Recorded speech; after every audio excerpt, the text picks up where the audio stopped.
Okay.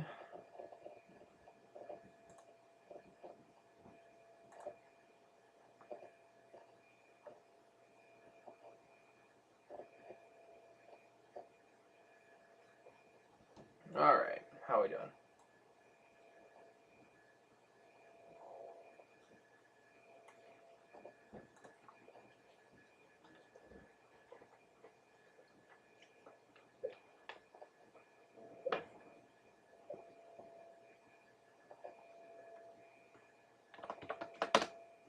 Yo. Yo.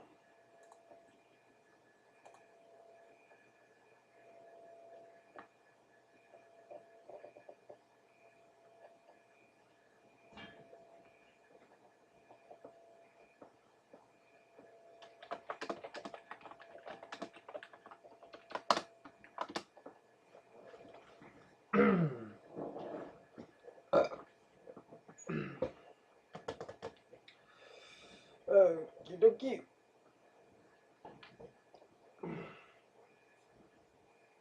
Oh man, I'm exhausted.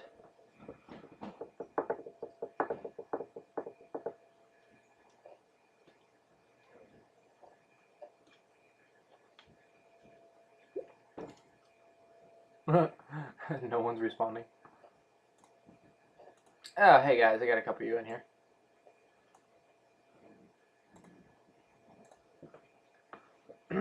How you guys doing? Hello.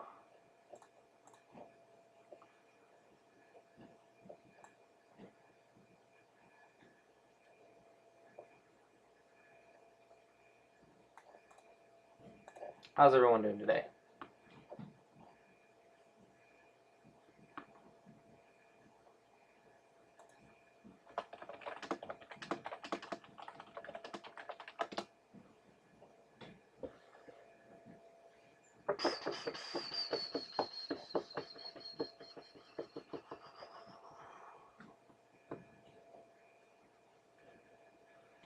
I am exhausted. I had an eventful day, or an eventful weekend.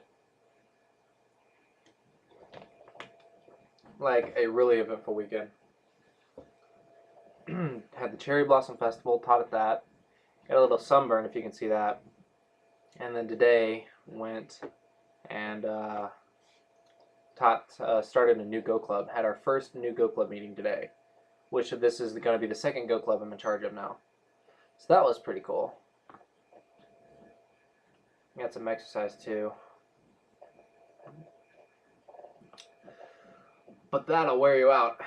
So basically, I had a very, very productive weekend. Chopper.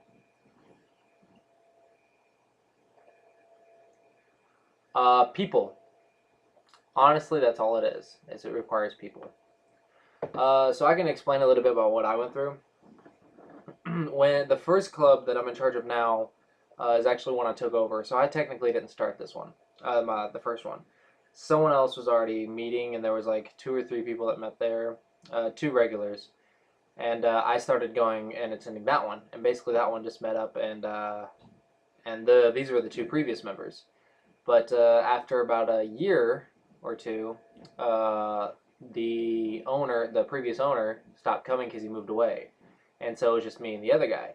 And then that other guy graduated and moved to California, so it was kind of just me and one new guy that came, and then it was just me and him for like a good year. We just met, and we changed the location to a different city that was more convenient for the both of us. And so it was just me and one other guy. And then finally a third person joined us, and he made a website for us, which apparently was easy to do and free to do. And then the website really helped us out because several people joined from just searching for a Go Club around our area, just using Google. So having a website, I think, is really big. But basically, to start one, you just need you and 1 or 2 other people, just you and one other person, and just meet at a certain location regularly, and do it every week for months, and make a website, and then people will eventually start coming. Surprisingly, it actually just happened. The one I started up now is I was only able to start because our club gets invited to anime conventions and stuff.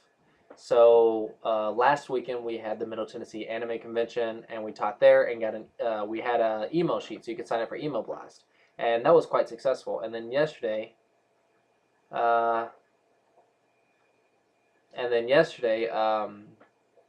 we did the Cherry Blossom Festival, and again we got an email blast, and then we emailed all the people. We emailed all the people that were in around a certain location. We found out there was quite a few people in a city about an hour away. And so he said, okay, since all these people are about an hour away and it's too far for them to come out to us, we'll go to them. So we sent an email blast to like 20-something people that's saying, hey, we're going to meet in your location. We're going to have we're going to start up a Go Club in that location. So we just had our first meeting today. And about 3 of them showed up, and then we had 3 of our regulars from our other club. So we ended up getting to like 9 people, I think, total.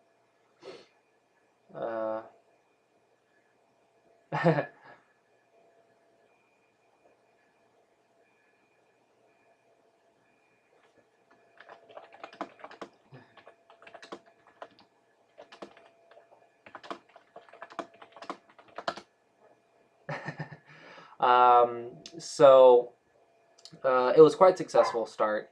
Hopefully it will continue to do well, and this will be the second Go Club I'm in charge of. And actually, I need to go through and see what other cities are around. You can hear the dog. I don't know if you can hear the dog. Apparently he wants to go out. But yeah, these are our email sheets. Give you a close-up of that. You can see the Cherry Blossom Festival and that, and then we had one for the anime convention last weekend. Those are around here somewhere. Here it is. And these are the ones from last weekend. You can see that just a lot of stuff. So it was cool. It was cool. We got quite a few people, and basically we just went where the people were. Anyone who was interested in learning to play, who wanted to play regularly, they wrote down where they were. We saw several people were in this certain location, so we went to them. So that's basically what you need to start a club, is people. To start your own little club, you just need you and one other person to meet up and just meet every week. Make sure it's every week. And then get a website, and then go to events and advertise what you're doing at events. Get email blast, and then just go to where the people are. If the people won't come to you, go to them.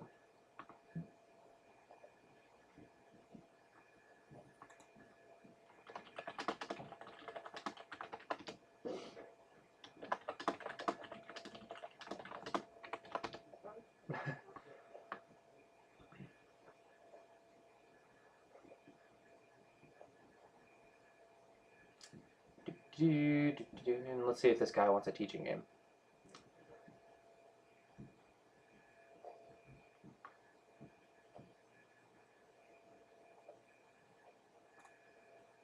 Yeah, about 3 people. I think the people will start coming as soon as I start playing. But yeah, I gotta admit,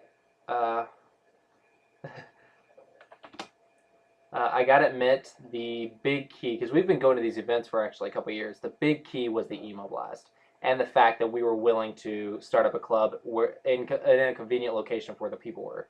So, hey Dylan, how you doing? Let's challenge him. 15.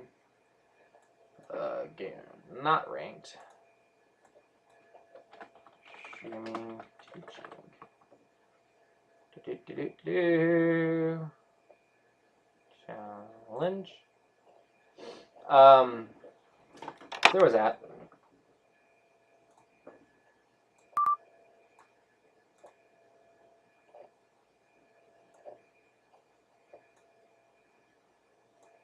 So we think of a new setup, by the way, on the stream. The game sets I accumulated over the years. Those do cost money, however. You'll find though that the people who like playing usually have their own boards, and you can ask them to bring their own boards. Honestly, though, I own about 7 or 8 sets myself, just because over the years I got one or 2 sets here, 1 set here. I buy this for myself. and basically I would uh, I would just get sets for certain clubs. They wouldn't work out, and then I'd keep the sets, and that's basically how it happened. And so I have several sets. Ooh, my nicest set. So there's actually a funny story behind this one. My nicest board is about a board about this thick. Oh, there we go. About that thick. So it's about an inch, inch and a half thick. Uh, I was at Go Congress and they were selling Go boards, and I saw it, and it has legs and everything. It has legs, and it's about that thick. And I think it's not Kaya for sure. It's not Kaya. It's a nice quality wood, like Katsura wood or something like that. Um, I don't know. It's a nice quality wood. It's pretty nice wood. But the vendor, was trying to sell stuff, and I was like, "Oh, how much is the board with legs? I mean, it's not one of the fat ones, so it's not going to be hundreds of dollars. But I was thinking maybe it'd be like $70, $80." And she's like, "Oh, this one. Well, this one was left in the attic too long, so it's and they got moisture in it, so it's slightly warped. So I can't sell it for full price." And the warp was like very minuscule. This is the normal size. This is the warp. Wasn't even it was barely a couple centimeters in for warped, and so she said she was selling it for $20 because it was slightly warped. And I was like, oh, here's cash, and I just immediately pulled out my wallet and gave her $20. Like, I'll take it. I didn't even think about it, and I was like, an $80 board with only a centimeter or so warped for $20. So I was like, yeah, sure, here's $20, and I got me a really nice board. And even now, it's still you can't even really tell you can't even tell that it's warped at all. It's a really nice board. So it's an $70 $80 board, and I got it for $20. And that was the board. The story about the board. The stones my family got me for my 18th birthday. It's Kaya Go Bowls and Slate and Shell Ghost Stones. Together, the entire set was $500. So it was quite expensive, but it was a birthday present. So that's my nicest and favorite set. Is I got a board with legs and some really nice high quality gold bowls and slate and shell ghost stones, and all together it's about a $600 set. And it does not leave my room. I don't take it to Go Club. I don't take it anywhere because I'm afraid I'm going to drop it. I almost did once, actually. When I first got it, I was showing my friends and stuff, and almost. Yeah, that's the set I left on top of the car. That's why it will never leave my house again. Uh, because we went on an event. I brought it with us to on this event because I was really excited about having it. I was showing my Go Club members. We brought it on the event, and when we were getting back in the car, I was lugging this stuff, and I set it on and I set the whole board, stones and everything, a $600 set on top of the car, and then put other stuff in the car and forgot about it. And then I started driving, and I drove for about a minute or two, and then finally someone told we had gotten to a red light, and someone told us, "Hey, you guys got stuff on the," or we gotten like up there, and I heard something shifting on the top, and I immediately slammed on my brakes and said, "Oh crap! I just left my crap on the stuff on the top of the car," and I got out, and oh man, that was like talk about a heart attack. And I had just gotten this stuff too, and I had left it on top of the car, and it was so close, and we were on concrete and everything. If it had fallen off, it would have shattered everything, and it's too expensive to replace. So, oh man, so I never let that set leave the house.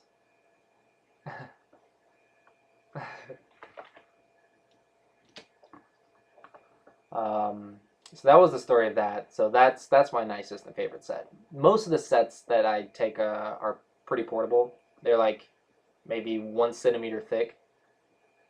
Yeah, they're maybe 1 centimeter thick boards, and then I have a set of plastic stones.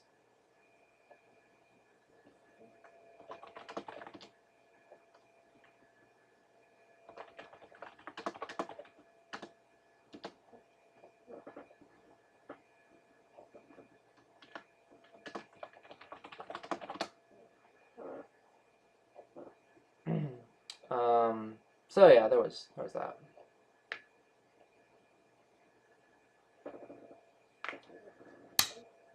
But yeah, total. Let's see. I have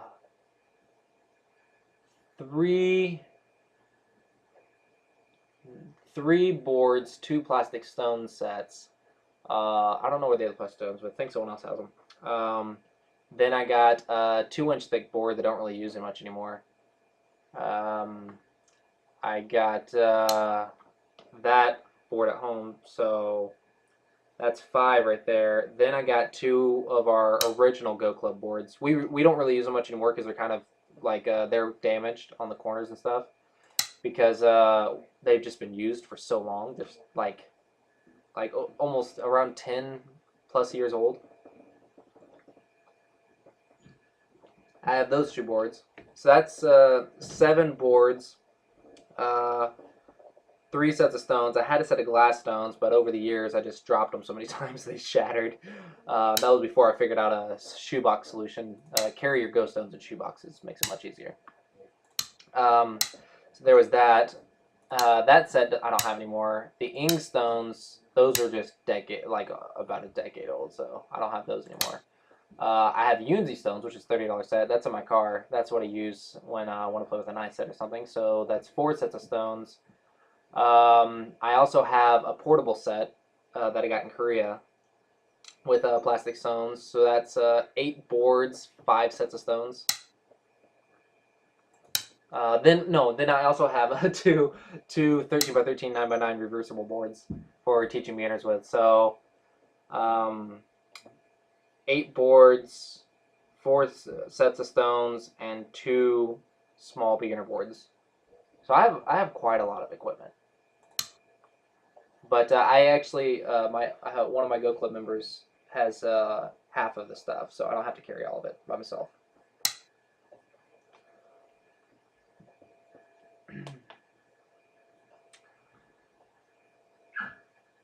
Oh, thanks, Boulder, for following. Oh, poor dog. He does not want to be put up.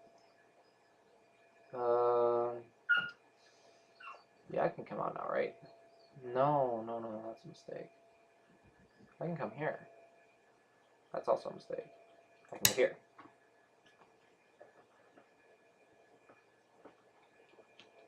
Yeah. Yeah, I have a lot of equipment. It was useful though for going to events like the one I went to last weekend and this weekend. Okay, so now we've established a pretty good opening here. So probably should talk about the game a little bit. Black knows some basic shapes. It's pretty good. Knows some Joseki. What he doesn't know is direction of play.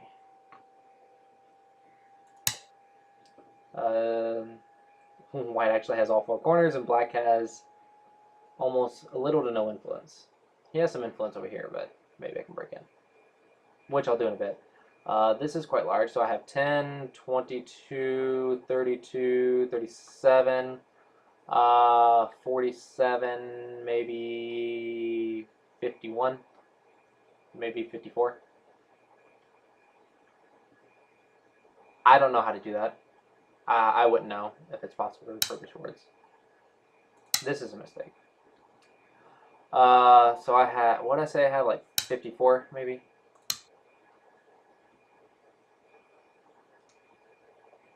And he has, okay, now I'm just getting more points. 6, 8. Okay, he's trying too hard for the Mayo.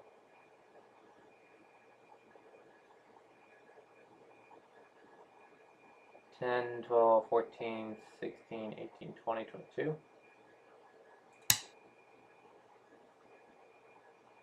And then Samayo. So I just need to destroy the Mayo and I'm good.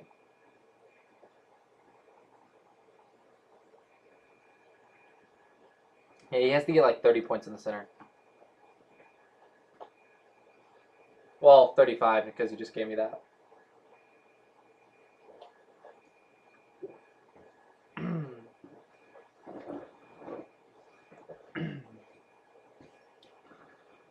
Okie dokie. Let's look at this picture. What is this? Oh, I can't. This isn't KGS. I can't just click on it, huh? Hey, what do you think about my new Twitch setup, though? Like, I spent like an hour working on this. I really like it. The new setup or whatever.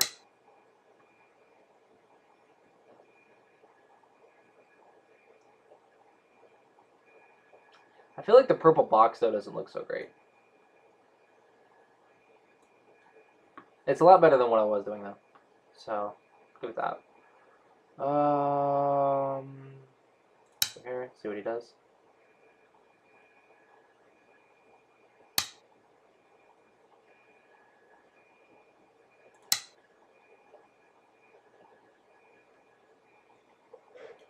Alright, I break out, and I'm pretty sure that I win now. Yeah, basically he needs to work on his direction of play, because none of his stones are working together. And he wants to be single-digit Q, so he's going to have to work on direction of play.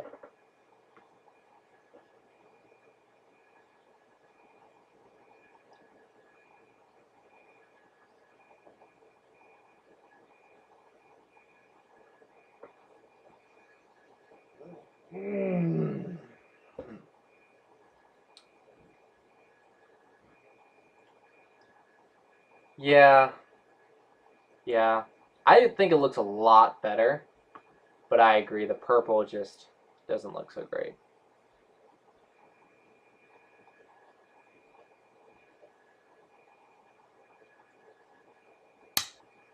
I'll fix it though. It's a lot better. Yeah, Boulder, this is a teaching game. Basically,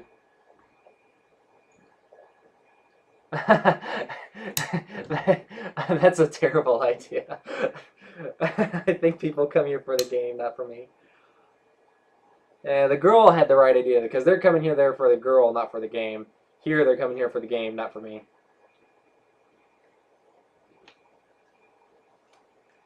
I actually saw a video with that. The first time I saw that, I was like, why is her cam so big, but the game's so small? You can't even see the game. You can't even see what she's playing.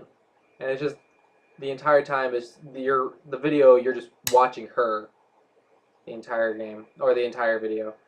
And I'm like, that's a weird stream. I feel like that's cheating, like, really cheating. Because I try really hard to get viewers and stuff to, and then teach and stuff to do that, but all she has to do is just play whatever and just zoom in on her face and she gets viewers. Well, that's cheating. Of course it is. Of course it's angled slightly down. Why would it not be? Alright, still has some influence.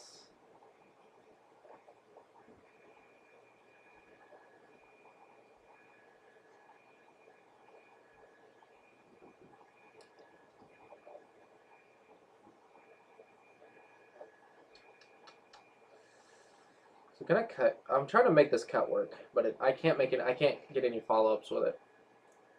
I feel like I don't need to either because I'm like way ahead on points, right? So should it just like destroy the center?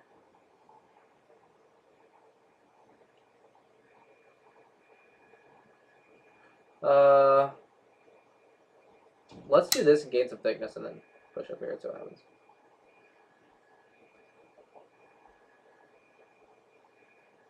Best way to get a lot is to pay Twitch all the monies. Paying for Facebook likes. Show cleavage. Yeah, because I totally have cleavage. I mean, look, it's just it's a flat board. What are you talking about? There's no cleavage there whatsoever. How do you get Facebook likes? What do you mean by that? Like, how would I advertise my Twitch channel on Facebook? I mean, I think I post on Facebook on my Clossi Go group whenever I go live. But other than that, like, I don't know how to advertise on Facebook. Oh, hey, Kay, thanks for following. That was stupid. Flap.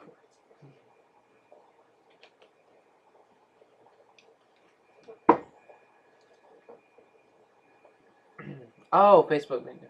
I've done that. I've paid per post. Like, I've advertised a certain post or something, but not per page. It's too expensive to advertise pages.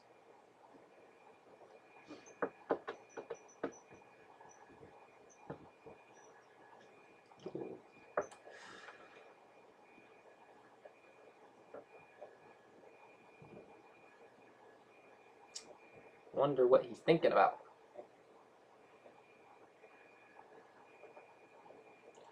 Alright, so we found out his issue is direction of play. How do you fix direction of play?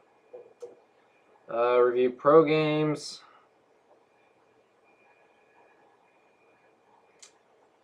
Try to work with your positions. Yeah, I think just review pro games is the only free way to do it.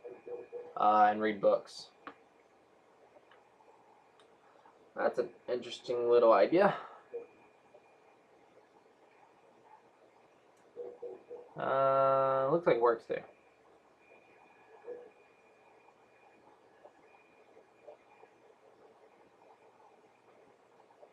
Yeah, let's just do this.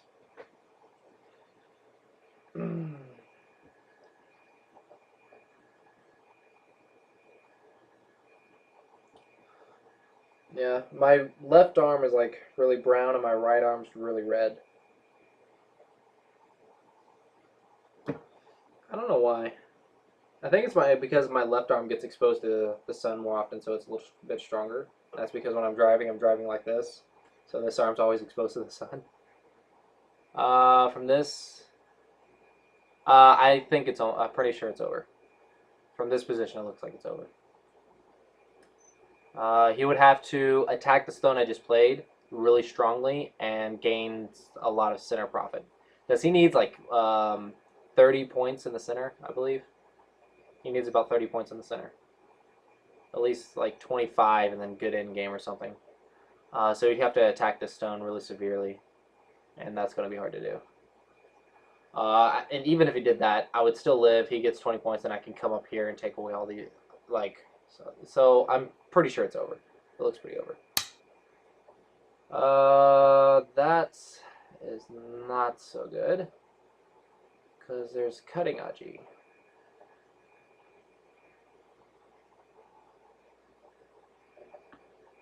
Yeah. Yeah. I think it's over. But he has to realize that, so I just play until he realizes it. This should be fine.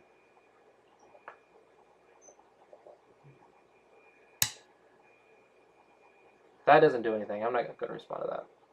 I don't care about this one stone. I'm just going to live in center.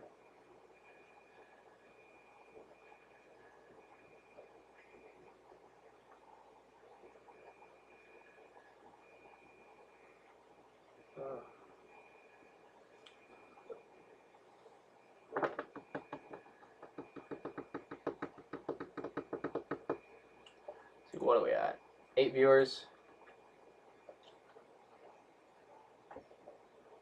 8 viewers isn't too bad.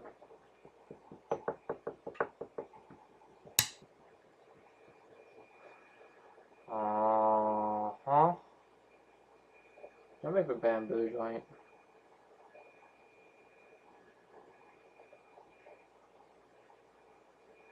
Yeah, it should be fine. Because I can sacrifice these 2 stones to just wrap around. Uh-huh. Uh-huh.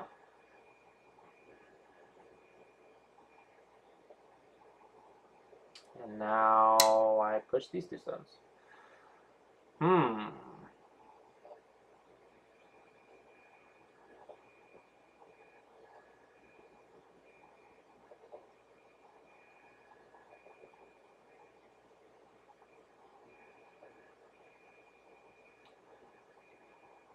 Let's go here.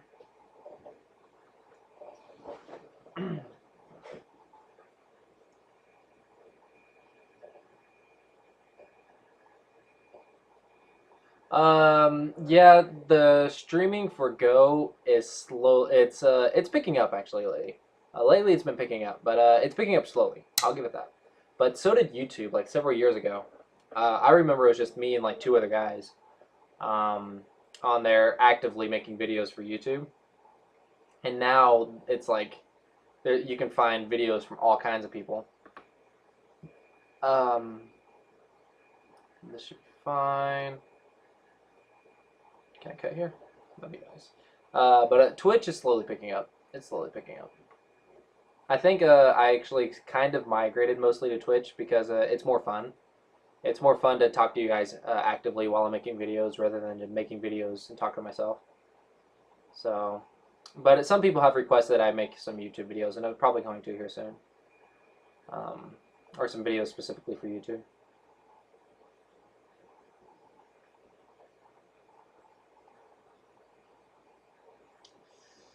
I think that should fix my cut.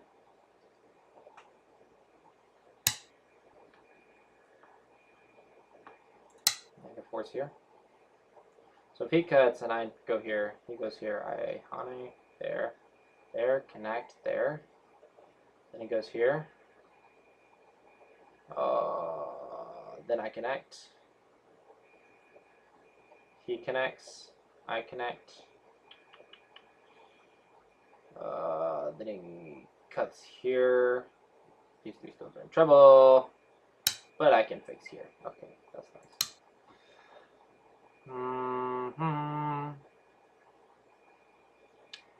Yeah, I don't know if you follow me on Facebook, but I recently wrote a blog post about how if I get my Patreon to $1,000 within the next over the summer, if I can get it to around $1,000, I'm going to actually go to a university in Korea, and I wrote a blog post about that.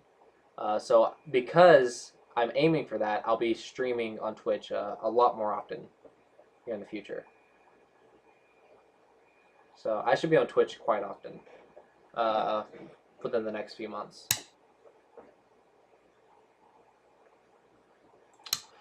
Aiming to reach that $1,000 goal.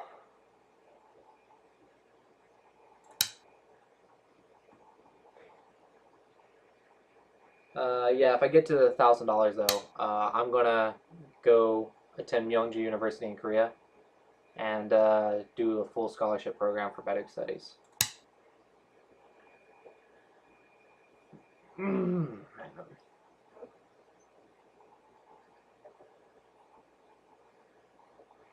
Unless there's territory in the center, that is.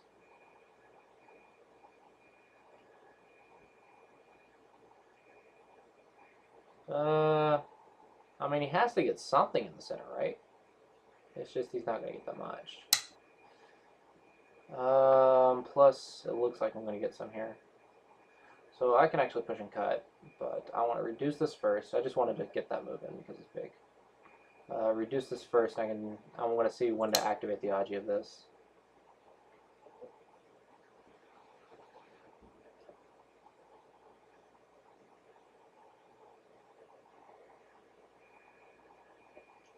Yeah, white's in a winning position.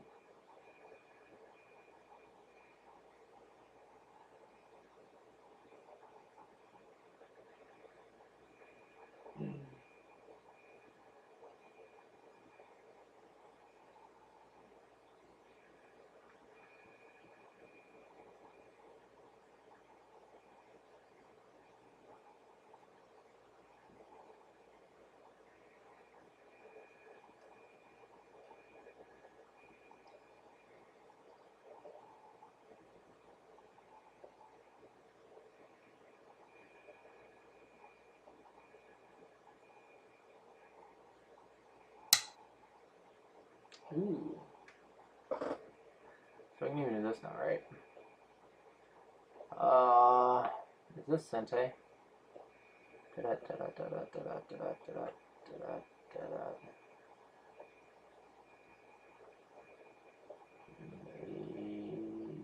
Maybe.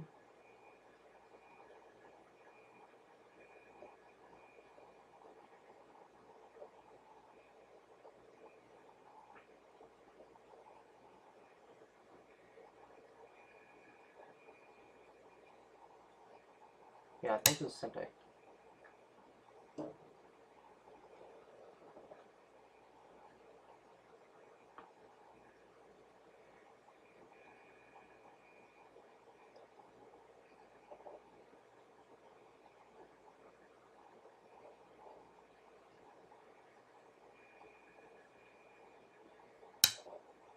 I'm playing on the online Go server.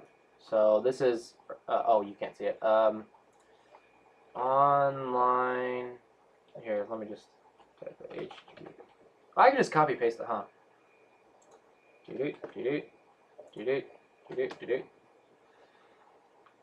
That's my game, but that's the server.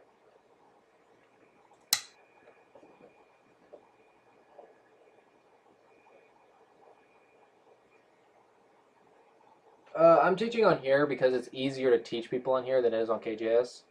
I tried to teach on KGS. It's just not only is it hard to find a game.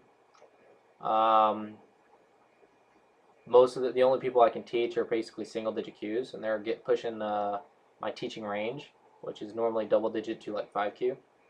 And then there's only so much I can teach them. So normally we just play teaching games for fun, where I talk to them and guide them through the game. And then there's not much activity on it as well.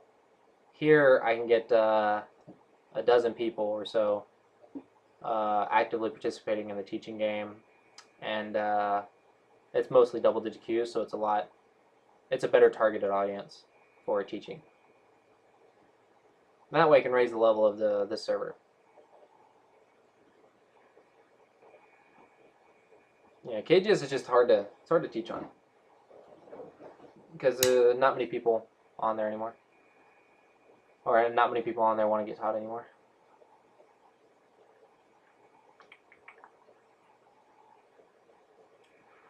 So now what do I do?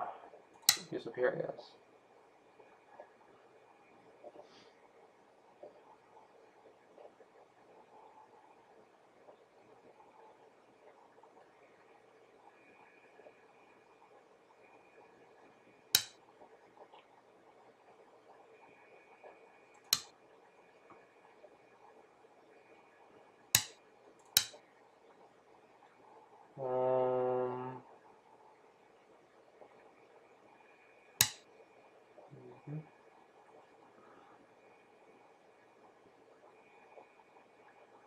Go through here. This feels fine. I'm just going to cut through the shape, see what happens. Because there's no good way for him to defend this position.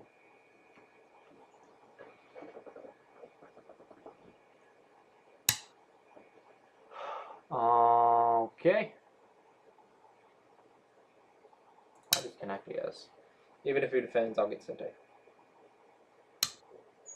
Okay. Then I'll go here.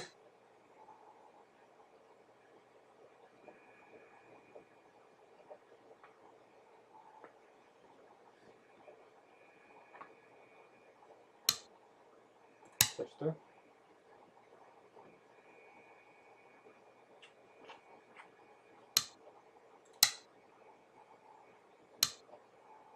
Okay. I should be able to activate some Aji, I feel like. Tari, there. He surrounds, kills me. Okay. That is one. I can go here. That's some good endgame.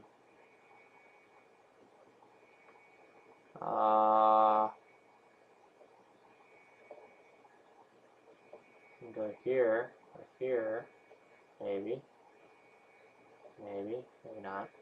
That's probably overplay.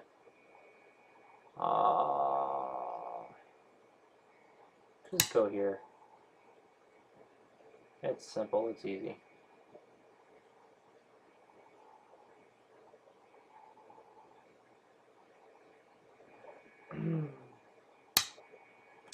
Ooh. That's actually not a bad move. That might be a bad move.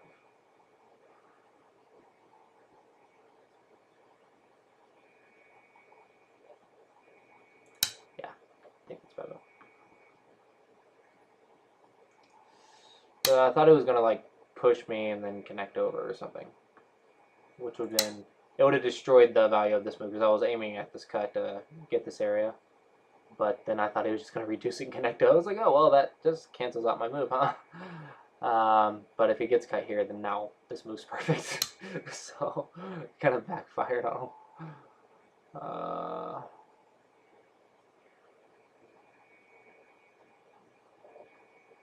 Can I just Atari? That's just Atari.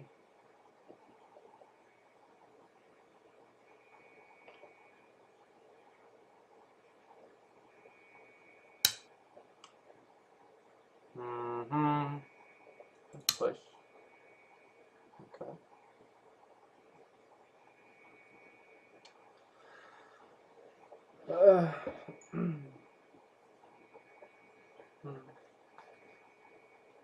Yeah. After this settles, he'll probably resign if he dies.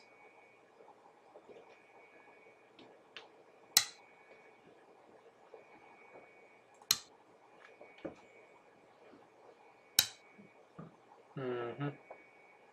And that's gonna be dangerous, huh? Crap.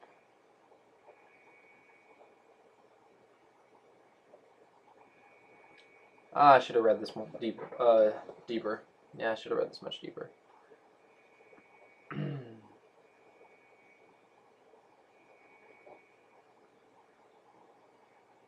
All right. I can make this Miai to kill one of these, I guess.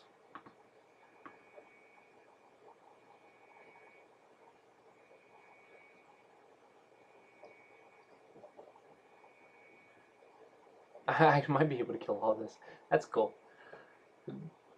This will be interesting because I think it's actually gonna backfire for him at a very large scale. Either that or I'll die. And that would always be interesting. Or he kills himself. That works too. Oh, he's aiming at that. Okay. But yeah.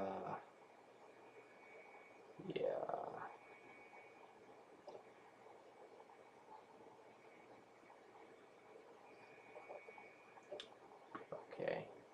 Okay. Like I said, I might die. So he has 1, 2, 3, 4 liberties. And 1, 2, 3, 4, 5. And do I kill him? Do I kill him? I feel like I don't kill him. Alright, here, cut, extend. Tari, extend.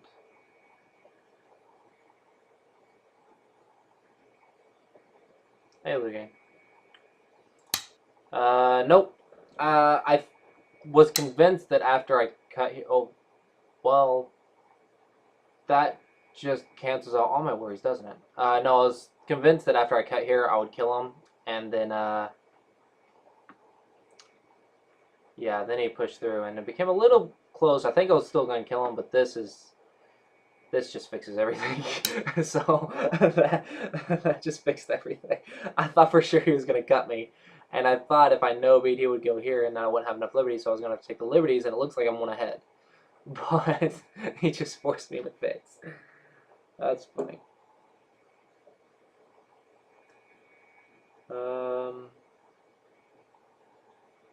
No, I thought for sure I had an easy kill if I cut this. Even if I die, I have like so many points.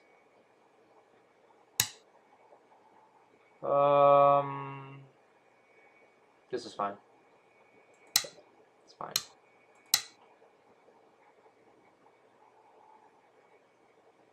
He's dead on the inside.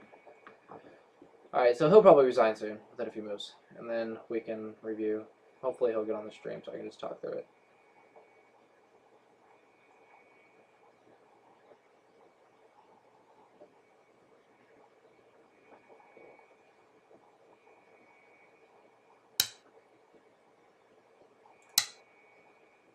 Yeah, I didn't see this jump. I thought he was going to keep pushing. I would just jump out and cut him apart.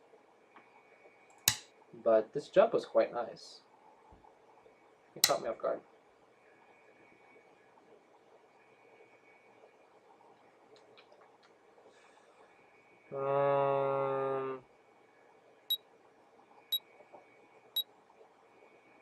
What's the best way to do this? I think they all work, but what's the most effective way? I think it's just this one. Yeah, just this one. Because this is the one I have to worry about, not this one. Yeah. Okay. He goes here, I go here, he goes here, I go here, he goes here, I connect, and then he doesn't have enough liberties.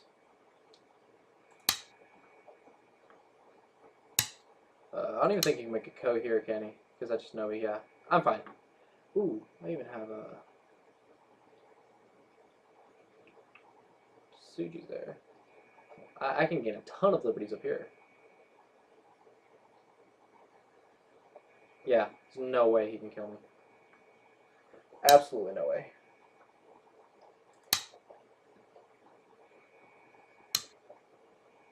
Okay, so it's going to be just a liberty race.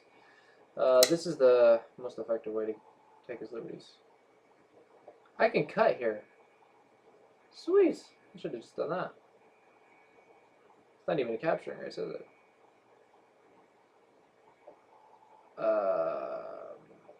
Yes. You mean playing in person? Or playing on the server? I'm assuming you're talking about playing in person versus playing online on a computer. Uh, Playing in person is by far much better. But to get practice against stronger opponents, you pretty much have to play online.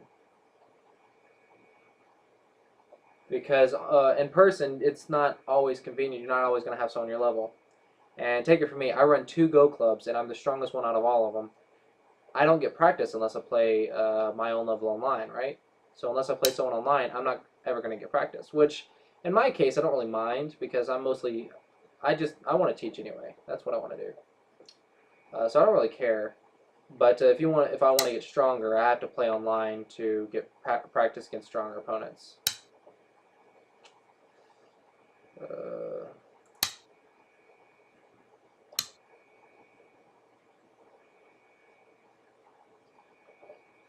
Yeah, I'm good. I'm good.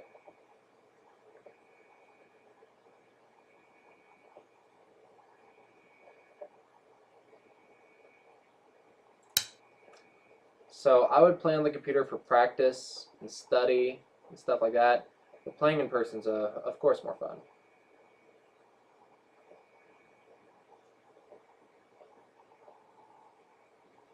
Yeah, now we just wait for him to resign.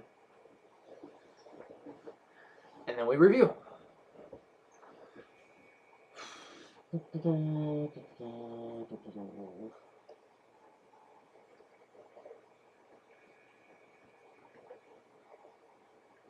See, what are we at now? 12, 11 people? Not too bad.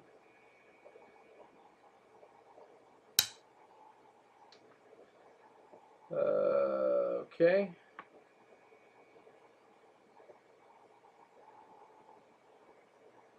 I think this is bigger, actually.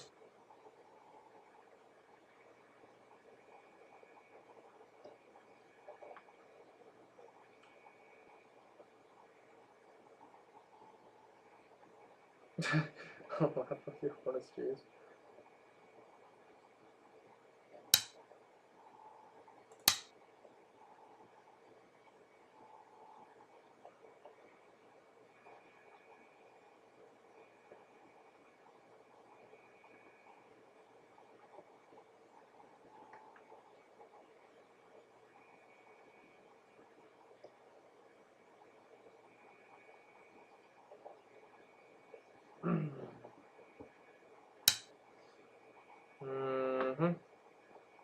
Let's take. So, I don't think he knows how to judge a board position. That might be why he's bad at direction of play and doesn't know how to make territorial moves because he doesn't judge. So, not resigning means he can't judge the board position, right? Or he's not thinking about judging the board position. He probably knows he's losing. He just doesn't know that there's no chance, and that means he doesn't know how to judge a board position, which means he doesn't count, or he doesn't have any sense of where the territory is. He doesn't look for it. That would harm his direction of play, so that would make sense. How do you fix that? I would say counting, but 10Qs don't know how to count accurately just yet. So it's a little much for a 10Q at the moment. Reviewing pro games will help the direction of play, but maybe if he just pays more attention to where the territory is in a game.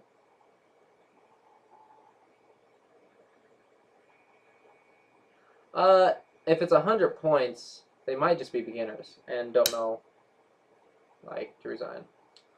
Did I just screw up? I just screwed up, didn't I?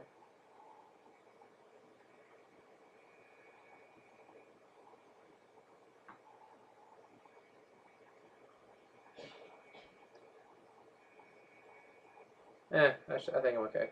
I just skipped one stone. Oh snap! I think it did screw up. Hold on. 1 Qs wouldn't lose by 100 points. They would resign first. I've met some. I met a guy who claimed to be 5 Dan, and he was weaker than like a 3Q.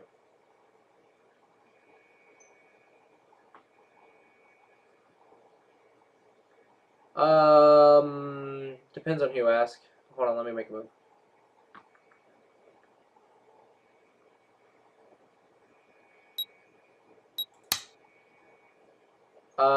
I wouldn't do it. I would tell my students not to do it because it's really bad manners. You shouldn't win a game because of time. However, if you aren't convinced you've lost and you win on time, that's perfectly fine. But I know players, especially in the AGA, some single-digit Q players, who won't resign specifically because their opponent might make a mistake in the end game on time pressure or something. And I think it's really bad manners. I think you shouldn't waste your opponent's time hoping for them to mess up under time pressure or lose on time.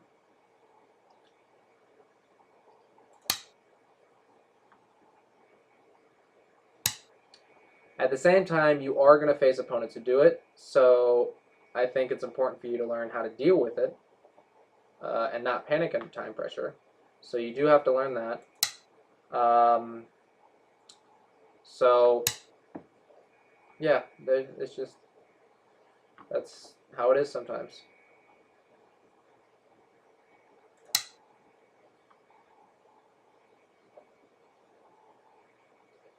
But I would tell my students not to do that. I think it's bad manners.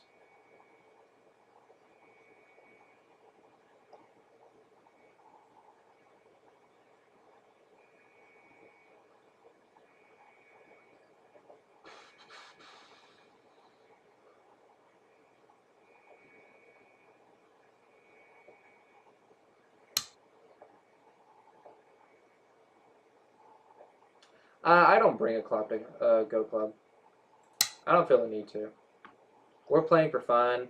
We're not playing tournament or league games, so we don't even bring clocks to Go Club. Some people take quite a while, and sometimes we'll say, hey, your turn, let's go, or something like that. Just joke around with them or whatever.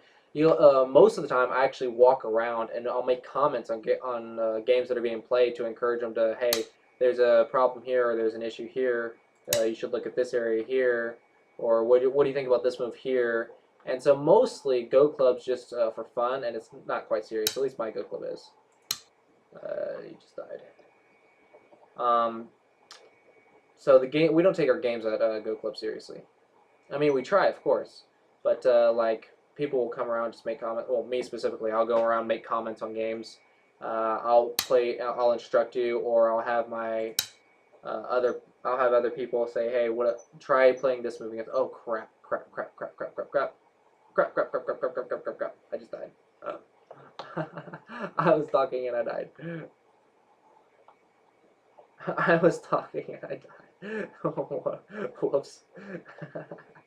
That's funny. That's funny. Well, let's see. 2, 4, 6, 8, 10, 12, 14, 16, 18, 20, 22, 24, 26, 28, 30, 32, 34. 2, 4, 6, 8, 10, 12, 14, 16, 18, 20, 22, 24, 26. About 8 points. I lost about 8 points. It's not going to make a difference, but that's still funny.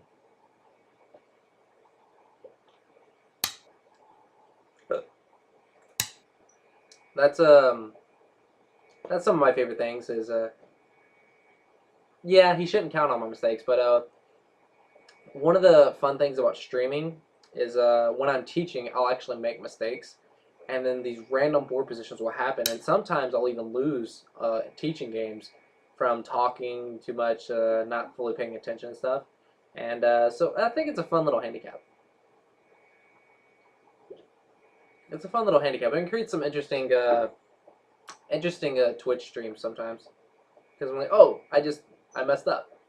Oops, I might die here, and it becomes a lot more exciting. So, I mean, it just comes with the stream.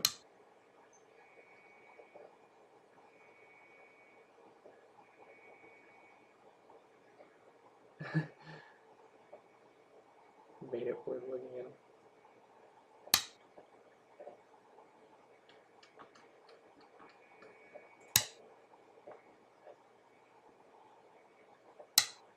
Sunburn intensifies.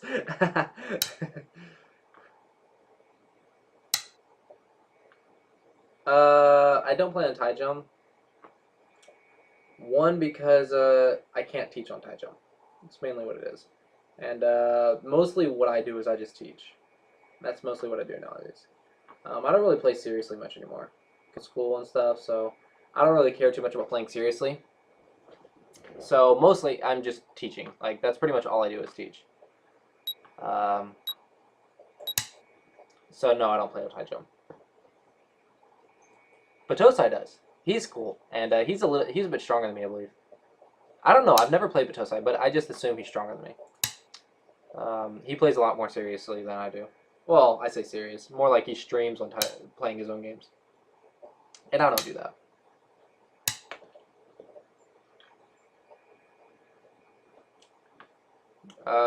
So if you want to see like high-level play, you can watch Patosai or Haley. She's a professional player who streams while she's playing. Keiju? Keiju's funny. Yeah, I know Keiju. I know Keiju.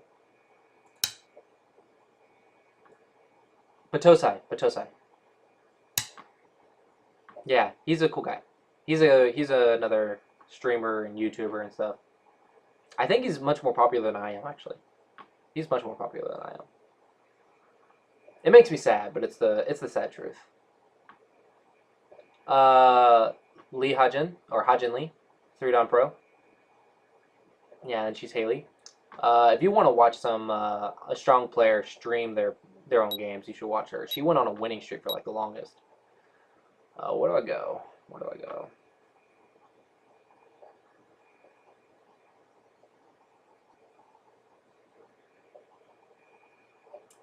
There's nowhere to play.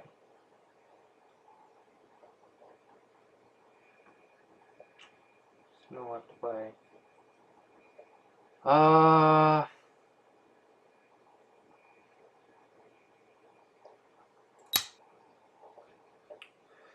But yeah, she's cool. I think Batosai and her cover pretty much playing high level games, and I'm also very lazy. I don't want to play a really serious game, especially on stream. On stream, I can't focus as much, and my rank drops, or the quality of my game drops quite a bit. So that was a big move. So I just don't want to play seriously. Hey, Justin, how you doing? How you doing, Justin? I don't want to play seriously on stream, so I much prefer teaching while I'm streaming. I think it's more fun, it's more entertaining, and also people get to learn. So I think it's more fun to teach on stream because other people, like Justin, is actually someone who plays while he streams. So I think other people got that covered. I'd rather teach. Yeah, Odinus. His name's Justin, but Odinus is another streamer, so check him out. He's cool. Yeah, Odinus is cool. He's also a good deal stronger than me. Like, what, 2 ranks stronger than me? At least 2 ranks, maybe 2.5, probably. I would say 2.5 ranks stronger than me. Oh, Justin, the last game in the content creator tournament, you lost that one, right? What happened? I was cheering for you. I was looking forward to seeing you win it, and then I found out you lost. I wanted you to win that. I actually really wanted to play you in that tournament too. But I was cheering for you, and it didn't work out.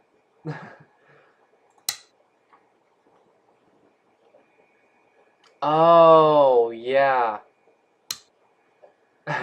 Which magic? Why'd you play past midnight? That's weird. What do I play? I don't know where to play anymore. I'm out of moves. I'm out of moves. I don't know where to play. Wow, whatever. Yeah, I was rooting for you to win that tournament. I really wanted to play you. I think Josh was stuck in traffic, but I didn't feel like delaying the game more. I wanted to play you in that tournament, but the first round I had an upset loss against, I think it was like Danick or Tyler or whatever. I think it was Tyler, right? I played Tyler in the first round. I think his real name's Tyler. Um, and I lost the helm, and I didn't expect to lose to him. I didn't underestimate him, but I was trying really. I really wanted to beat him so I could play you, just to see how well I could do against you. And then I lost, and I went to the losers bracket, and then I started getting busy with calculus because I was failing calculus, and I was like, this is just not working out for me. This tournament is not going well for me. I lost the first round. I'm failing calculus in college, and I didn't have the time to study or put in the effort I wanted to put into it. And I was like, okay, I just can't play this tournament. This is not working out for me. So the tournament didn't go any way I wanted it to.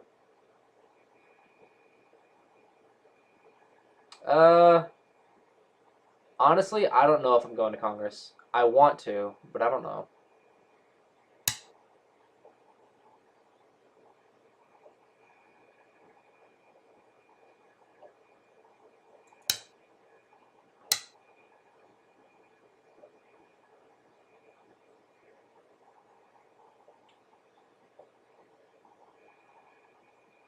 Congress is the U.S. Go Congress, United States Go Congress. It's a yearly, basically week-long convention type thing. Is there any moves left to play? I don't think so. And it's the biggest gathering of Go players in the entire country. That ain't right. There we go. He fixed it. I don't know how to fix this, actually. So if it ain't right, I don't know how to fix this. I've never once fixed this. I don't know how to fix this if it messes up. No idea.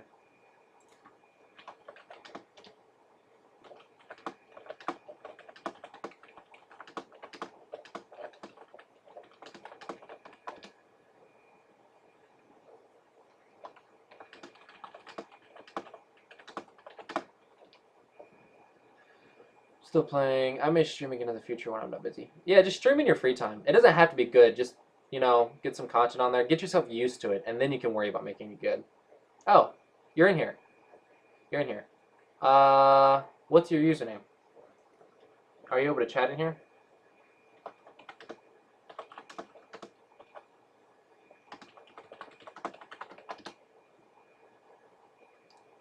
Savart. So you're in here. Are you able to respond and whatnot? I just want to make sure that you hear me fine and everything before I just start.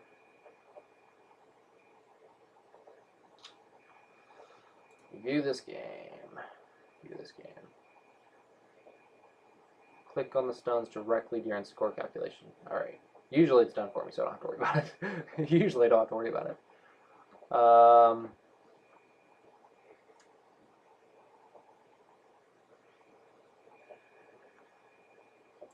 Oh yeah, Justin, are you still here? Let's see, Odin. Yeah. I did read your Facebook post, and I am looking to do both of the degrees. The problem is with computer science, I wouldn't be able to go to Korea and do Vedic studies after I graduate. I would have to either go to graduate school for computer science or get a full-time job, and I wouldn't have the opportunity to do Vedic studies later. But if I do Vedic studies and I finish that, there is an opportunity for me to come back and do summer school or something here and still get my computer science degree after Vedic studies. So basically, I don't plan on giving up computer science.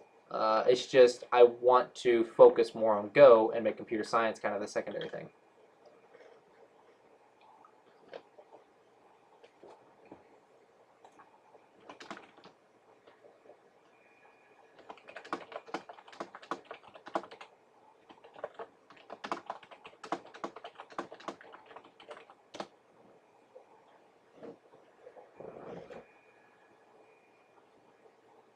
The computer science jobs that, um, like, I know that theoretically you can.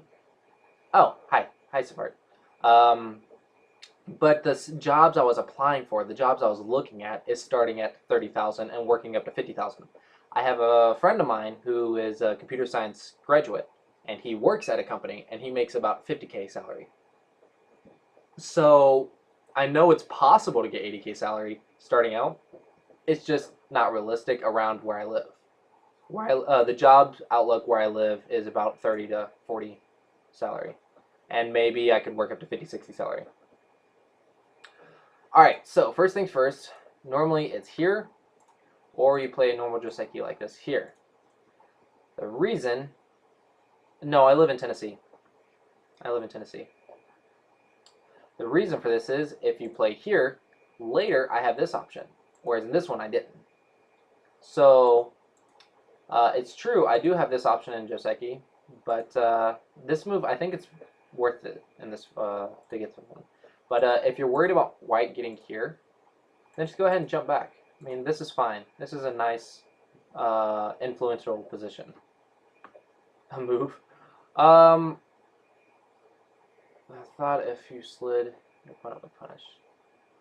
No, this is a joseki. There's no punishment here. This is a joseki. This is a common. This is like one of the first joseki you ever learned. So this can't be punishable. If I move, Justin, then why don't I just move to Korea or something? Like the big issue with me moving is there's no family where I live. Like I would be away from my family. Why that's an issue is I guess I'm kind of attached to being close to my family where I can see them and stuff. And if I'm going to move to another state where I can't see them regularly, I might as well just move to a foreign country because to me that's pretty much the same. I'm still on the same planet. I can still call them, but I won't be able to see them. Like I can't just drive down the road and go see them. That would be the big issue. Now, if I do go, I would be coming back like for half a year here with them. I would be going over there half a year. So yeah, it's honestly it's a big balancing thing. It's a big balancing thing. Balancing family, income, and what I want to do. So it's all just a balancing act. Straight jump out. I don't know what you're talking about. I have some. They're low quality, Mighty Sheep. I do have some. Oops. YouTube.com/Clossi. I do have beginner videos. Some. Nick Sibiki. He's a good one. Nick Sibiki's also good. I have some as well. My quality of my first videos, though, are not as great as the latest ones because I didn't have the experience, I didn't have the equipment. But I think Nick Sibiki's really good. I also have some, and out of those, there should be plenty of beginner steps. I didn't know Nick Sibiki's first 20 though were focused on beginners. I know he has a lot of good ones. I didn't know the average level of his content. I thought it was a little bit higher than beginner, so I didn't know he had like beginner videos. This joseki is fine, I guess, because the left side's kind of settled. So the biggest issue I saw in this game is your direction of play. It's just kind of off. So here, you have influence on the bottom. So you want to build the influence on the bottom, right? Of course, I can shoulder hit here to reduce this, so it's not an ideal position. I would probably play something simpler like this. It seems to work with the third line stone at J3 a little bit better.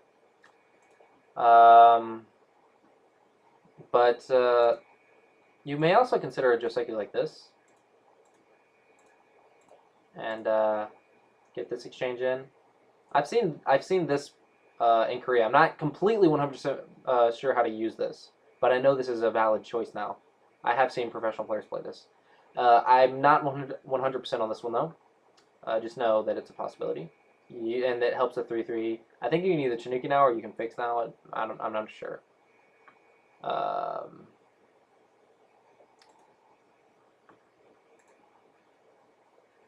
I would check both mine and Nick Sibicki's playlist, Mighty Sheep. Check our playlist and see which lessons are aimed at which levels. Mine are the Go lesson videos, like Go lesson number 1, 2, 3, 4, 5, 6, 7. Those are the ones I aimed at beginners, and the first one or two I think teach the rules. If you already know the rules, you can skip those. And the others teach you basic strategies for approaching the game. Nick Sibicki's, I don't know. I assume they're good because he's a good teacher. All right, so here though, just because you know a Joseki doesn't mean you should play it, because this one's completely wrong direction, and now you can see that the A position and the B position are not working together at all. So your stones aren't working together. I mean, mine aren't either, but I'm also getting the corner territory. You're trying to get influence, but the influence is like contradicting itself. You can fix here actually. This one's fine. If white goes here, you can go here. If white jumps, you can go here. So you can actually just extend like this, and that's fine. Here though, I push you up top. You want to come down. In the game you played here, you want to come down so that later, like say I get this, later in the game you can play here and actually have territory. Whereas later in the game, if you play here, I can still slide under. There's no influence on this top side right now. So I think it's better to bring it to the third line. Even if I jump right here, maybe you can just block something like this and still have a base. It's kind of your base. So I think this one, it's floating too much. I played here. I'm just making territory. Honestly, I was just playing to make territory. I didn't really do too much. Here, I just wanted Sente, and then I got back to here, and now I feel pretty ahead. So now white has a lot of territory. Black has some influence, but black has a lot of like holes in his influence, and it's kind of broken. So now you have to be really careful about how you make the influence, because you're going to have to make a pretty significant influence. I'd probably start like right here or something, because you invested all of your stones to make the influence. I would probably shoulder hit here to try and build something here. You're pretty solid, so you don't have to worry about cuts. And shoulder hit's really good for building an influential position. This is a mistake. I think you realized that after it finished that this just doesn't work. You could also think about going here. It's a little bit better. Maybe you didn't like it because of the left side, how I countered it. I'll just do this again. But yeah, this is just a mistake. And then I'm getting even more territory on the side while just trying to break your influence. So here, I just got territory for free, and all you're getting is thickness, and then I just go in and destroy the thickness, right? And I just start destroying it. And here, white just breaks in. And at this point, I'm pretty confident I'm going to win, because you invested all of these stones to get an influence, and white just broke in. I still have all my territory. I'm still pretty solid. You don't have territory, and you invested a lot in the influential position, but I just broke in without like any conflict. Yeah, and I just keep reducing it. This was nice. You really got to get that influence, so this was nice. Would the push and cut have been out? Well, I don't think so, because that was my plan. Because now you die. Hello, KY did? I feel like that looks similar to DY Irwin, or Batosai's username on Twitch, but it's like weird. You're not Batosai, right? You're a different person? I don't know how. I'll just call you Big K. Big K. At D7, then F6. Yeah, this result would kill you. So this is what I was aiming for. So you can't play this way.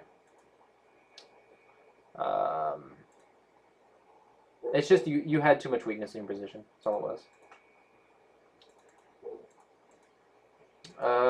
So here I reduce. So now you have to attack this stone. You have to gain like 20, 30 points.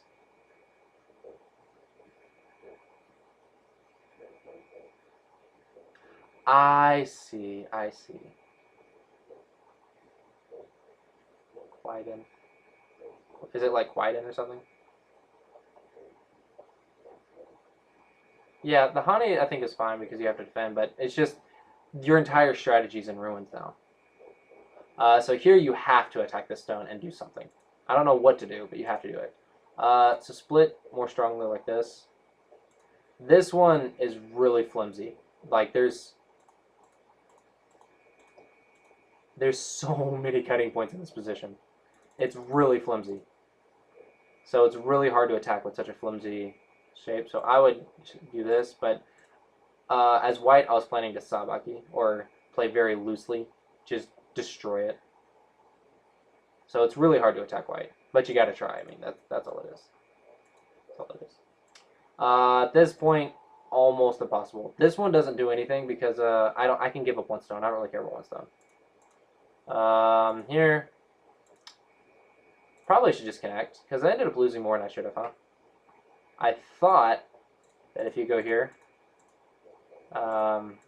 worst case something like this happens and I could surround you or something, or you go here, I can do Aji. You go here was a little bit unexpected, but this one works out too. And then I would just gonna surround you, right?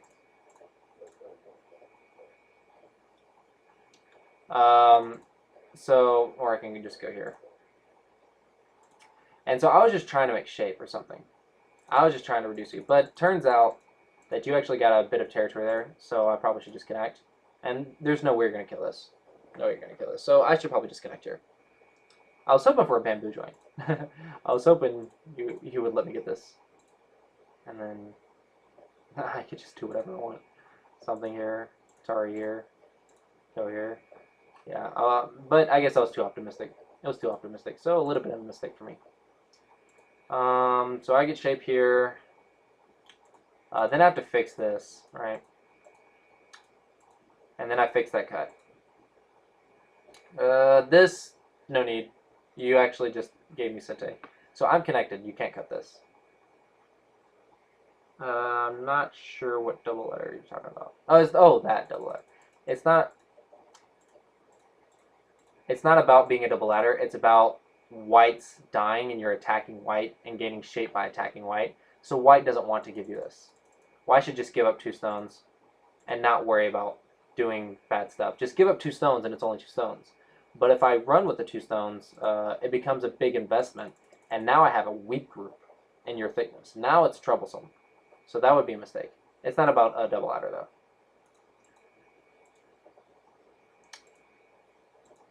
So I just fixed my cut. Don't worry about trying to cut me. I'm already connected. So now you need to do something. Where do you go? Does this work? This would be nice if it worked. Maybe. I don't know. I don't know if this works or not. But something like this. Get stuff. You need to get stuff. This just lost the sente. And I fix here just to fix this, and also I can cut you later.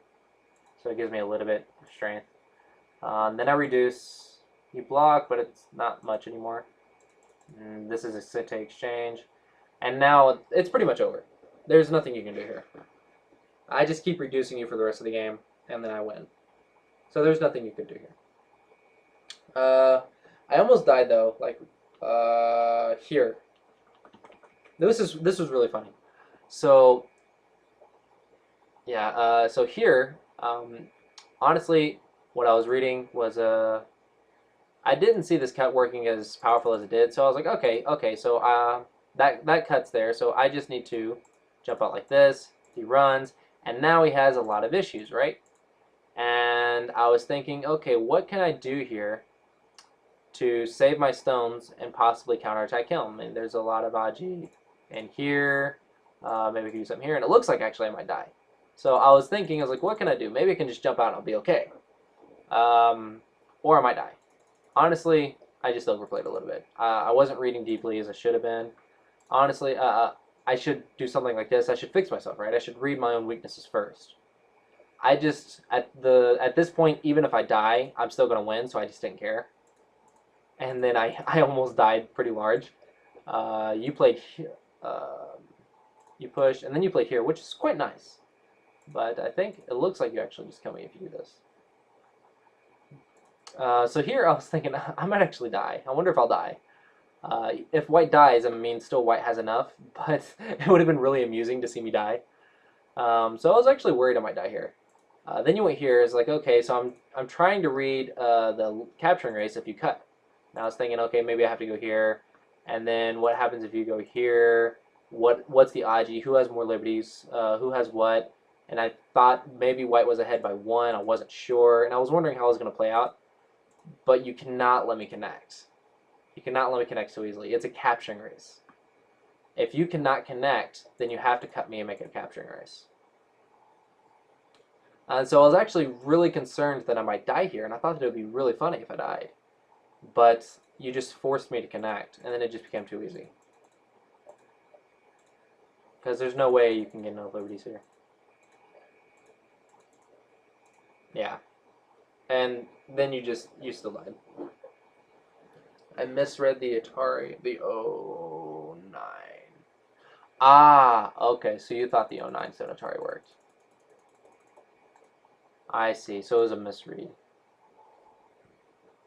Then it's just, yeah, just read a little bit deeper. That's all it is. I was really concerned I was going to die. So this was a nice counterattack. It would have been really funny if I died. It's always interesting to see me die or nearly die. So that was fun. This doesn't work though. And then there was one more chance. I was actually like talking and telling stories or something, and I completely missed a cut here. So I was just I wasn't concerned, and I was just killing you, and I was talking and telling a story while I'm doing this. And I was like, okay, so I'll cut him off here, and I'll kill him. Now he's dead, right? And then I realized that you could cut and kill me.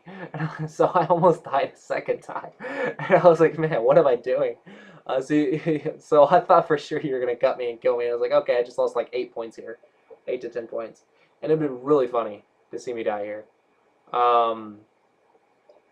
So you gotta keep a track of when your opponent makes mistakes, because even I make mistakes. Obviously, I've made several mistakes this game.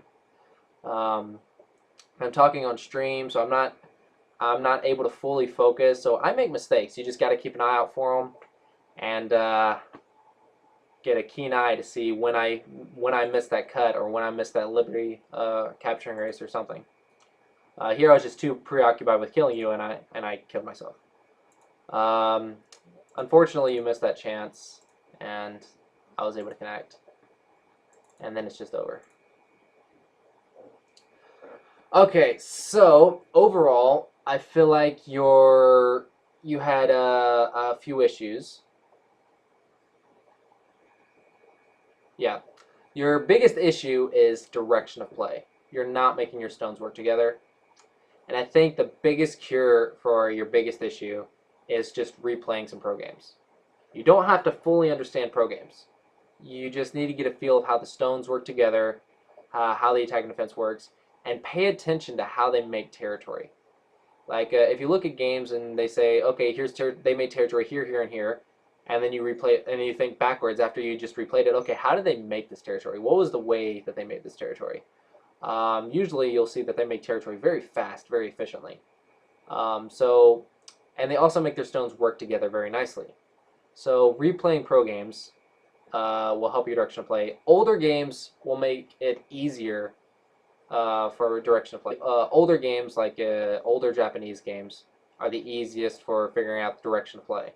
Nowadays, they apply direction of play, but to such a large scale that it's really difficult to see what they're aiming at, because they'll aim to oh, thanks for following, Illustrious or whatever. I don't know how to pronounce the name, but thanks for following. So nowadays, you'll see them attack just to gain a little bit better influence. So I think older games, reviewing older professional games, will be pretty good for helping your direction of play. Another thing I saw is you didn't resign. Sometimes it's okay. Sometimes, yeah. Sometimes it means that you don't understand the full concept of who's winning, because 90 points is a lot. I'm not saying resign before you had a chance, but after the group died in the top right, I thought you would resign, but you kept on playing, and I ended up winning by like 90 points. So when you don't resign like that, it tells me as an instructor that maybe you don't fully understand the territory of this game, or you don't understand that white's significantly ahead, that there's no chance left, and that means your positional analysis is a little bit lacking. So the way to fix this is while you're playing games, when you review your own games, and when you're replaying pro games, pay attention to where the territory is. What are they getting? Who's getting what? How are they getting it? And remember, this is a focus on territory. It's not just, oh, I can attack this, or I can play this, or kill this, or sacrifice this, or I can gain this locally. It's about balancing the scale of the points.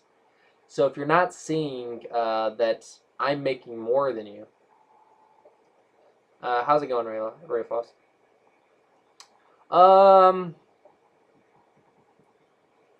It's a little bit bad manners to do that. Once a game's finished and there's absolutely no chance for you to come back. If there's a chance, of course, fight for that chance.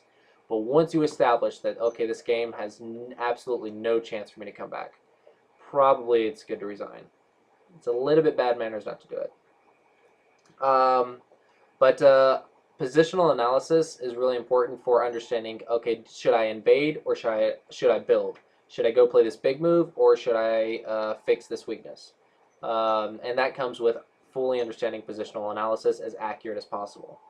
So direction of play and positional analysis, I think, are the two big things you can take from this game. So replay older pro games, and pay attention to the territory during your games and the pro games. And I think that'll help you cure those two things. Any questions?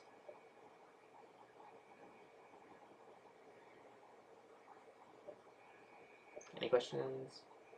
What are we at? 10 viewers? Oh, we didn't do too well today. Probably because it's a weekend.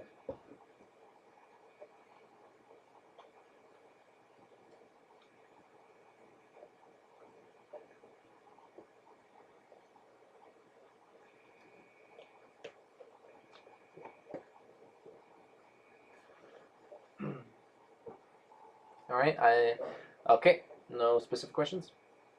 All right, well, thanks for the game. It was enjoyable. It was fun. I nearly died a couple times, which is always interesting. And yeah, so I hope you guys enjoyed. It's about 10 o'clock, so it's about my get on off time. Since it's weekend, I wasn't able to get on till late. But yeah, look forward to this week, because I'm going to try and stream a lot more, and to try and really start working towards my goal for the Patreon thing. Some of you know, some of you don't. I'm aiming to try and get $1,000 worth of pledges by the end of the summer. And if I can get to this goal, or at least close to this goal, I'm going to study in Korea.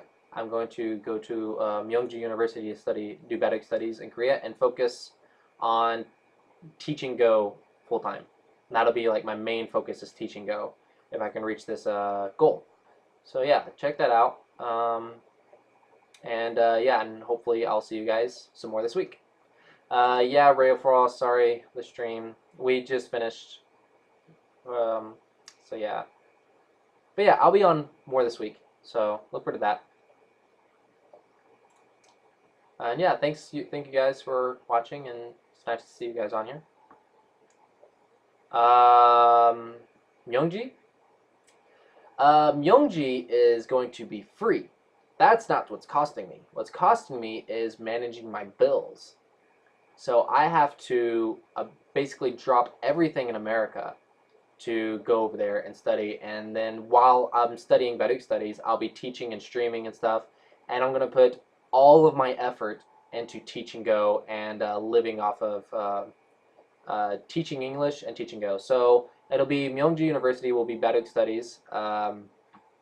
And once I graduate there, I'm going to get a job, because once I have a degree, I'll be able to get a job teaching English, which is a low salary job, but it's still a salary job. It's like a 30K salary. And I'll be focusing on teaching English, and then all of my free time will pretty much go to teaching Go. The point of the Patreon and getting to $1,000 is A, to help me pay my bills, because I have car insurance, I have car payments, I have vet bills where my dog got shot and I had to get $1,000 vet bill on a credit card, and I have several bills to pay off. And this will also cover flight expenses. So when I need to come home for the holidays to visit my family during Christmas, this will cover it. In between semesters, I can't live in Korea in between semesters. It's just not feasible. So there's the flight.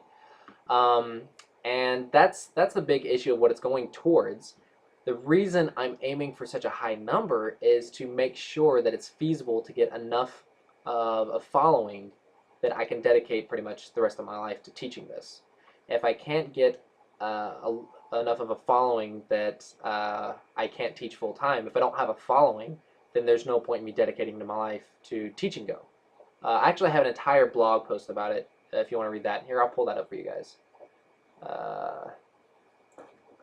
Facebook. I'll pull up that blog post for you guys. That way you can read it if you're interested. But basically, it's if I can reach that goal, I'm going to pretty much focus the entire future on Teach and Go. If I can't, then I'm going to pretty much make Teach and Go like a part-time thing and focus on computer science. So Teach and Go will really die down.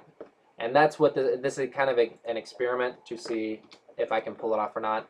And if I can pull it off, then I'm pretty much going to dedicate the next 10 years. If you want to do a similar program,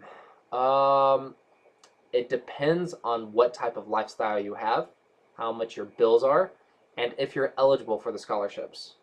I think if you have a decent Go background, you are probably eligible for the scholarships because they really want foreigners.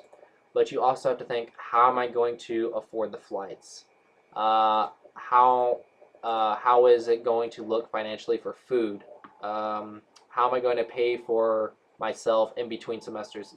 You have to figure out your own style, your own life, and figure out how you're going to live and survive, and then figure out the cost for it like that. So for each person, it's different. For me, I would need nearly $700 to $1,000 a month to pay all my bills, and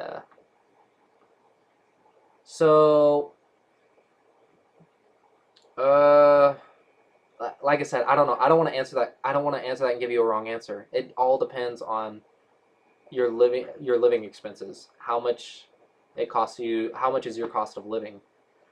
And how much are you going to stay in Korea in between semesters? Are you going to come back? How are you going to pay for food? What are you going to eat? Where are you going to live? It all depends on all that stuff. So you're just going to have to research it. That's the best answer I can give you, because I don't want to give you a false estimate. I mean, I can make it work one way with 700 to 1,000. Maybe you can make it work cheaper. Maybe it'll cost you more. I mean, I honestly don't know. You have to research it. As for the scholarships, I can recommend you on that to talk to Daniela Trinks. She's the one who does the scholarship stuff, so talk to her. Daniela Trinks, or see if that pops up. So she's the one that does the scholarships. You're going to have to figure out the financial stuff. That is not. There she is. Talk to her about the scholarships, and you got to figure out your own living expenses. I don't know how you live, where you live. I don't know what you're going to do for food. I can't help you on that. But yeah, talk to her about the scholarships. But otherwise, you're going to have to figure it out. And yeah, I hope you can do it. I mean, this is an awesome thing. I mean, I'm trying really hard to get to the point where I can do it. But yeah, so I mean, if you guys want to support me teaching, if you donate a couple dollars a month, like $2 or $3 a month, $10 a month even. That's $2.50 a week, and it goes a long way because it adds up so fast. I think since I started teaching on the online Go server, a few people have donated $10 to $20 a month. Yeah, sure, no problem. A few people have donated $10, $20 a month, and it just added up so fast. And it's already over 100. And so I'm dedicating a lot of time to streaming now and teaching, and hopefully I can do this full time if I get enough support. but it does require support. I can't do this without help from you guys. I can't dedicate the next 10 years to teaching without actual support.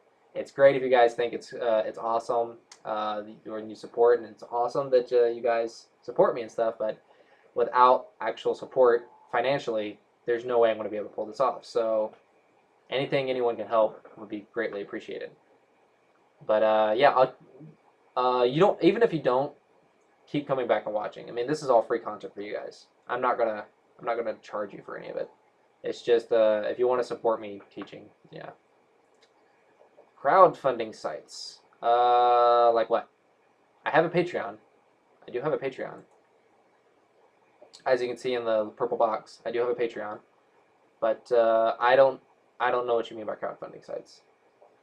And I don't want to pester people for money, you know? I don't want to annoy them. I want to work for it. I want to teach as much as I can. Thanks for following me, Omniscience. Science. But I don't want to pester people for money. I want to teach and say, hey, I'm putting in effort. If you guys like what I do, then feel free to donate. That's kind of my approach to it.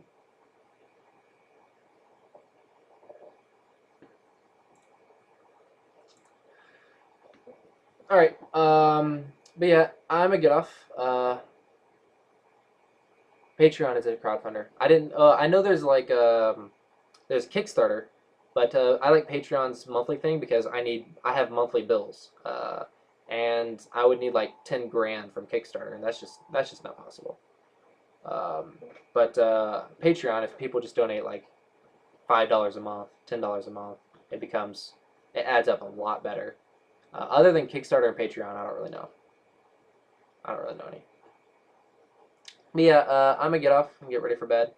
Thanks for watching, you guys, and I'll be on more this week, so look out for me. And I'll see you guys next time, I guess. Alright. Well, have a good night. Good night, everyone. Bye-bye.